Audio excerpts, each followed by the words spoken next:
Well, hi, everyone. Daryl, it's always a privilege to do this with you. Vice versa.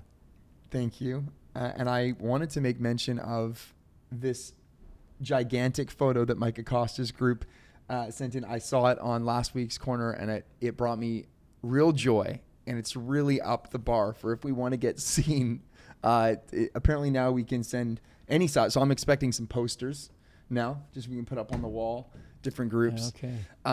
Right before we filmed this, Daryl and I went back on Instagram, and I showed him the little highlight video from our first Easter service ever at the Way.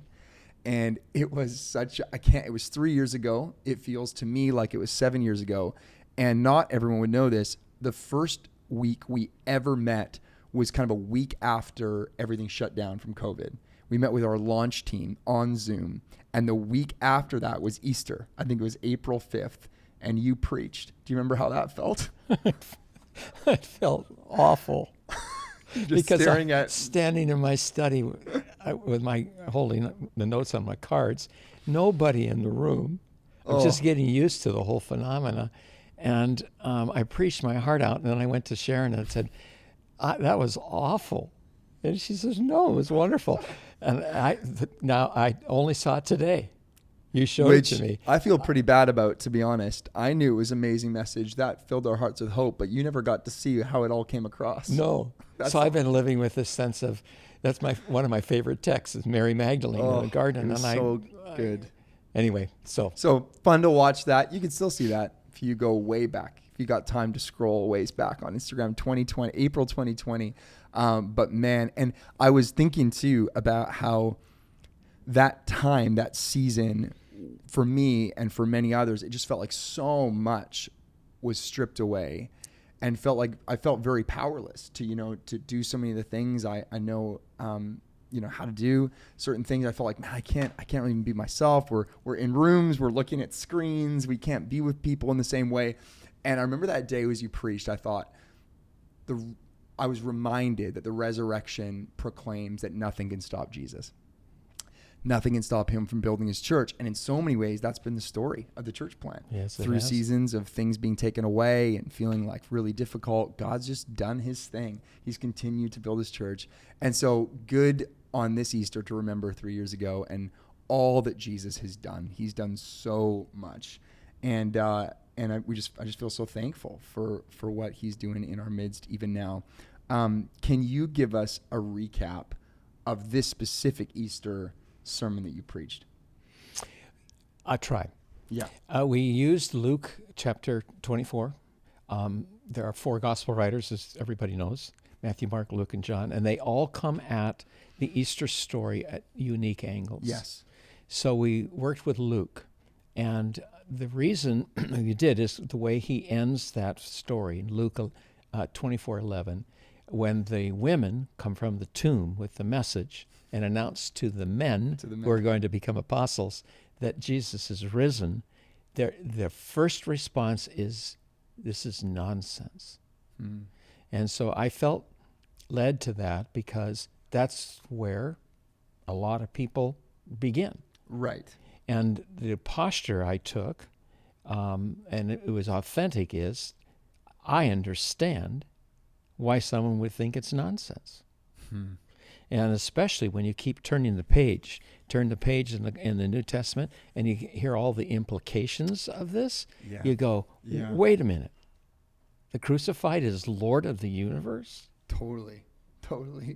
He's now the most important figure in the cosmos. Death has now been defeated. The list goes on and on, and you go, wait a minute, So I felt it was time to speak into that. Yeah. And that's why I picked the text. Well, and I hear you saying too, like it's important to note that skepticism, we had a little call coming in. Neither of us will get the call, but someone will. Okay. It's important to note that skepticism was included in the biblical text. Like that was part of their story as well, to go, how could that all be? How could that have happened? And I was wondering this morning if Luke, who's a medical doctor, i.e. scientist, must have concern for his fellow Yeah. doctors, Yep. fellow scientists, That's whether so or good. not he included this response of nonsense as a way to say to his friends, I get it, And I invite you in. and I invite you in. Yeah. So let's So good, consider. Daryl. So then the sermon was basically about how did the early church move from, or these first disciples move from nonsense to this is the most wonderful news anyone had ever heard. So And good, yeah. they argued that there were two reasons people came to conviction that he's alive. One, a personal encounter, but not all had personal encounters necessarily. Peter, in his letter, says, even though you've never seen him, you love him and have a joy in him. Right. Right. But at any rate, an encounter, a sense that he is really alive, but also these hard facts that are related to the affirmation he's alive. And the church then, throughout the centuries, keeps going back to that and wrestling with the facts. And I've done that many times in my own life, not just on Easter. Okay, why do I really believe this? And they're hard facts that meet the comment of it's nonsense. And they're like, That's hey, right. we're gonna address that. And you had 12 hard facts that you listed. Yes. We're not gonna go through all of them, but you should listen to the talk if you missed it. We will list all 12 in the discussion guide. But I'd love you to talk about the 4 that you mentioned to me, just to kind of give us a bit of a summary of what are some of those facts. Yeah, that and we I can picked look the at. 4, and I think probably because they mean the most to me. I'm sure Okay, that's why yeah. it is. There was no scientific reason for these 4 necessarily. But the 4 are, the tomb was empty. Over 500 people claimed Jesus appeared to them. Their lives were transformed, and the center of the gospel shifted. So I'll go back and just review what those Yeah, are. please. The tomb was empty. And what really struck me this time around is no one has ever disputed that. Right. I've read widely on the case for the resurrection. And I know of no one who says, oh, no, he was still in the tomb. It was empty. Right. Now, why? And then you have a variety of interpretations of that. And I tried to speak to a few of those. And what I was doing there was, okay, that might be an accurate explanation why it's empty, but it doesn't square with the other things that happened also. Anyway, so the tomb was empty.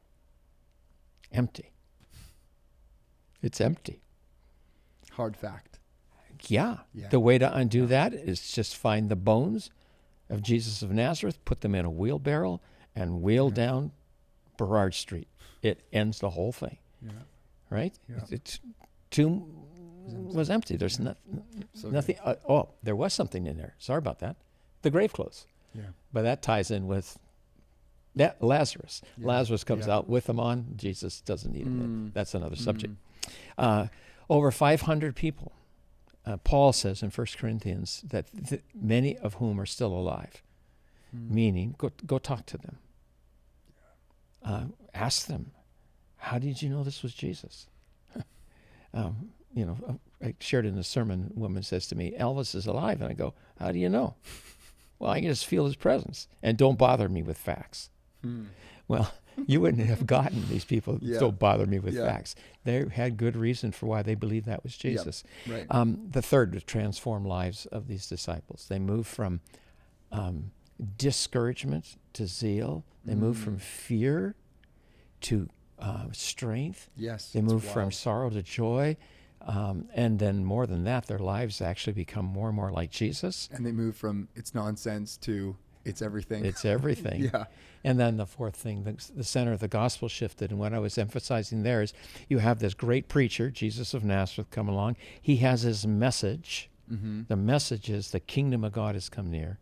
And the early church believes that, but its message is the king has come near. That's really interesting, Daryl. Why do you do that? Well, partly you can't have a kingdom without a king, Right. but mostly it was the king of this kingdom got crucified and is alive in a way no one has ever been alive And it draws the attention around a person. to him. Yeah. It's otherwise they would be preoccupied with a cause. Yeah. Yeah. Oh, so good. I hadn't now thought they're about that in that way. It's really, really helpful. A few things come to mind for me in terms of what small groups could discuss and lean into. One is to look at that list. Some leaders will be able to, pull out or show the whole list of 12, and just to go, which one stands out to you? Like you said, those Good. 4 were personal, but just to go, what impacts you and why? Another question I'd love you to ask is just, why do you believe in the resurrection? What's Good. caused you to believe that? And then would also love for you to discuss, in what way has this message helped equip you to share the good news with others and to even defend the great proclamation that we proclaim in the church, that Jesus has died and is resurrected, is coming again, and he's worthy of everything, that massive shift you're referring to. So how did the message help equip you to proclaim that message with more clarity and Good. confidence? Good. Daryl, is there anything else that you think we should discuss? I wasn't able to get to this point in the sermon, and kind of wished I had more. Maybe that's next Easter if I'm asked to preach again. Who knows? But I've really been aware of the pastors in Ukraine who are gathering, many of them in bombed out sanctuaries or non-existent sanctuaries, gathering the people together. What does it feel like to announce that Jesus is risen when your whole world is gone? Well, maybe not even Ukraine. Let's think of the people in the United States, these massive tornadoes, 59 miles long, and their homes and buildings are gone. Well, I pray for the pastors preaching in that context. Yeah. Jesus is risen. How do I know? Yeah. And then what are the implications of that? Maybe that's gone too far great. off. No, it's great. I think it's a really important reflection. I think it's an honest one for a lot of us in our hearts as we consider, the resurrection news when things are easy and good. It's a different thing when things are ripped apart, when there's loss, when there's pain, when there's emptiness, when there's harder to see the fruit of it, at least on the surface. I think one thing would be beautiful to do in small groups is to pray for leaders and pastors and Christians around the world, to just be able to see the beauty of Jesus and the resurrection afresh and relevant to their context. Yeah. And that's wonderful. Well, thank you, Daryl, so much. And bless you guys as you have conversation and pray together tonight. Christ is risen. He's risen indeed. Amen.